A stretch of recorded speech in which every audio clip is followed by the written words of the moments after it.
It doesn't.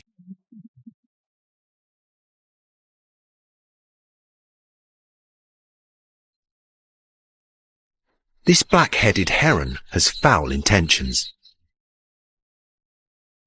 Even in the fluttering commotion, she holds her position. Her S-shaped neck lets her strike with incredible strength and speed.